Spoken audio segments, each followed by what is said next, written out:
So this book is called On Fire. And it doesn't just refer to the fire you think it refers to, the planetary fires, the climate fires. We live in a time of 3 fires. One of those fires are the climate fires, the forces that are leading to record-breaking year after record-breaking year of heat. July was the hottest year on record. New data from NASA and NOAA shows that 2018 was the 4th hottest year since scientists began keeping records in 1880. The last 5 years make up the top 5 hottest years ever, with 2016 at number 1. This past July was the hottest month on record, according to a report released Thursday by the National Oceanic and Atmospheric Administration. Above average temperatures blasted 17 contiguous U.S. states. The state of Alaska, several countries in Europe, and the African continent were also hit with their highest July temperatures to date.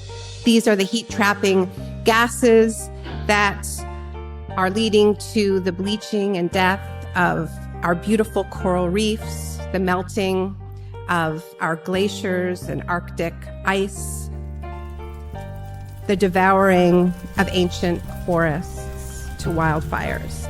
These are the climate fires. Forest fires tearing through Siberia have experts worried about the potential long-term impacts on the planet. Fires have spanned millions of acres and are creating a potential threat to the climate everywhere. Environmentalists say these fires could increase the melting of the Arctic. Scientists are keeping a close watch on more than 100 wildfires burning in the Arctic. Fires are not unusual in the area, but scientists are sounding the alarm bells over the high number and the emissions they're creating. And I'm not going to belabor the point because I think you know that we are at a very dangerous place. The scientific community has begun to speak in very clear language to get our attention. Almost exactly a year ago, the Intergovernmental Panel on Climate Change issued a report telling us that we had 12 years, that's 11 now, to cut global emissions in half. Not to start doing it in 11 years, but to have gotten it done in 11 years and to completely decarbonize our economies globally by mid-century. So we are in an extremely tight window where we have a chance of dousing some of these flames before they get completely out of control. New report from the United Nations Climate Panel warns humanity has only a dozen years to mitigate climate change or face global catastrophe.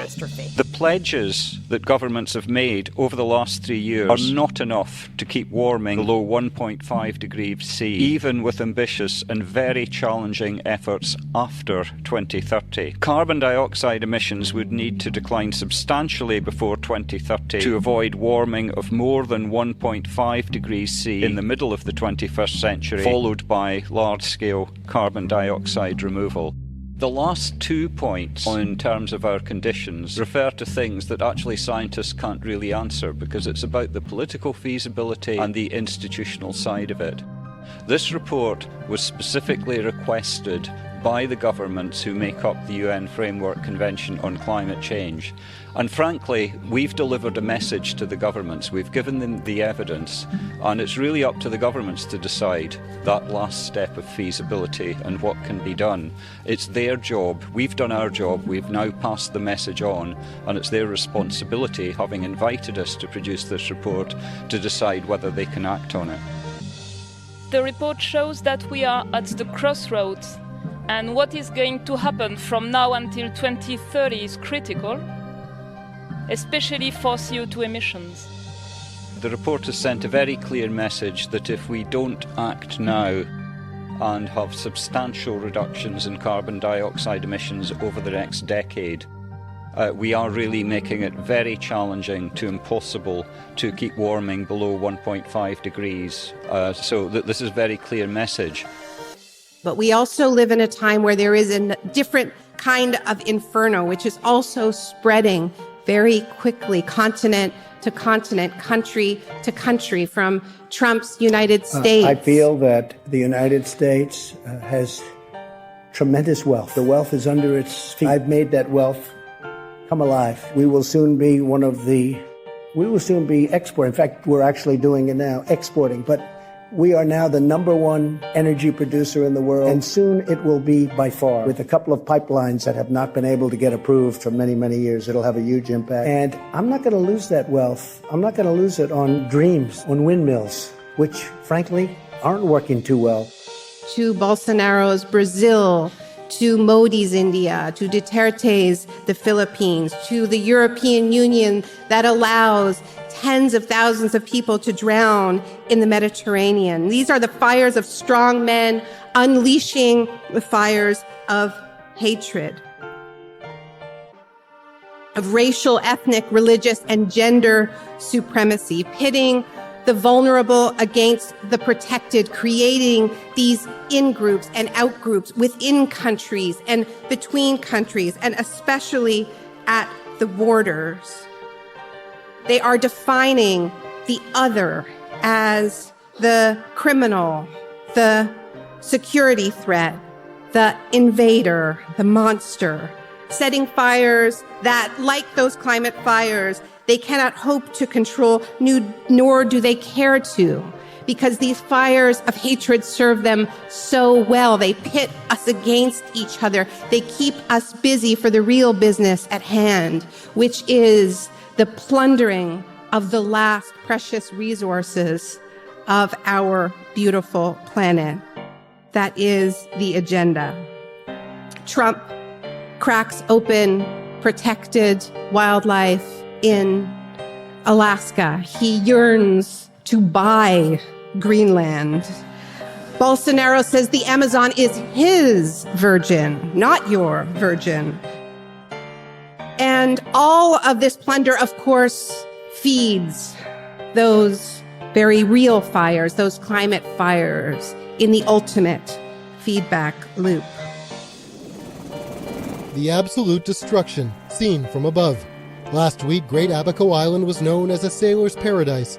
Today, relief workers are using the word apocalyptic. Hurricane Dorian hit Abaco first on Sunday, the most powerful storm ever recorded in the Bahamas. And as people are displaced from their homes, from the fires, from the storms, most recently in the Bahamas, as they move, as they seek sanctuary, as they seek safety, as is their right as human beings, then those fires of hatred further descend, close in, and turn against them. And increasingly, we're seeing mass shooters describe themselves as eco-fascists and say, in Christchurch, in El Paso, that part of what is driving their hatred, apparently, is concern for the environment. These are the fires that we are up against as the climate clock strikes midnight. Never has so much life been on the line. But there is one thing that we all have to understand, and that's why I asked you if you were on fire or not.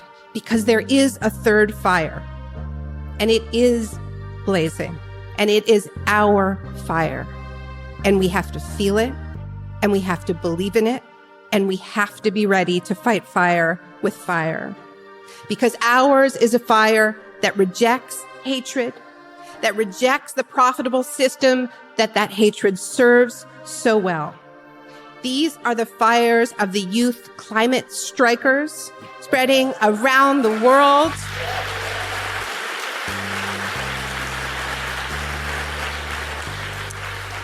I like what the youth climate strikers in the UK said a few months ago. They said, Greta is the spark, but we are the wildfire.